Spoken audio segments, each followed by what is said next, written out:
बहुजन आघाडीनं Aditya multispeciality hospital फोडले, रुग्णांच्यावर उपचार करण्यास टाळाटाळ होत असल्याचा आरोप करत केली तोडफोड। 17 आंदोलकांना विश्रामबाग पोलिसांनी घेतले ताब्यात। वंचित बहुजन आघाडीनं विश्रामबाग येथील आदित्य मल्टीस्पेशालिटी हॉस्पिटलची तोडफोड करण्यात आली आहे। शासकीय योजना लागू असताना सुद्धा रुग्णांच्याकडून अतिरिक्त पैसे घेत असल्याचा आरोप करण्यात आलाय। तसेच रुग्णांच्यावर उपचार करण्यास टाळाटाळ होते असा आरोपही आंदोलकांनी केलाय। वंचित बहुजन आघाडीचे जिल्हाध्यक्ष शंकर माने यांच्या नेतृत्वाखाली हे आंदोलन करण्यात आले।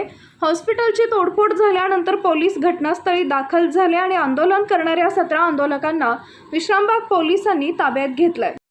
बहुजन आघाडीचा वंचित बहुजन आघाडीचा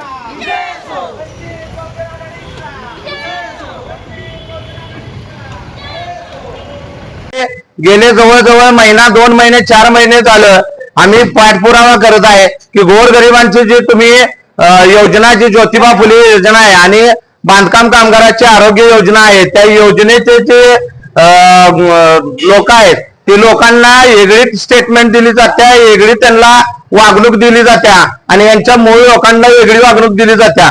पहिली गोष्ट त्यांना ऍडमिट, तुम्हाला जर उपचार करायचा असेल तर 10 ते 15 दिवस तुम्हाला ऍडमिट व्हायला लागते म्हणून सांगतात आणि 10 ते 15 दिवसानंतर जवळजवळ 10 ते 20 हजार रुपये प्रत्येक पेशंटला प्रत्येक दिवसाला 10-10 हजार असे 1 लाख रुपये बिल केलं जाते आणि तेवढे लाख रुपये शासनाचं बिल करून सुद्धा या लोकांनी पुन्हा जी पेशंट आहेत त्या पेशंटाकडून सुद्धा या लोकांनी पैसे घेतलेले आहेत। पैसे घेतात आणि पैसे घेऊन त्यांना अशी हीन वागणूक देतात।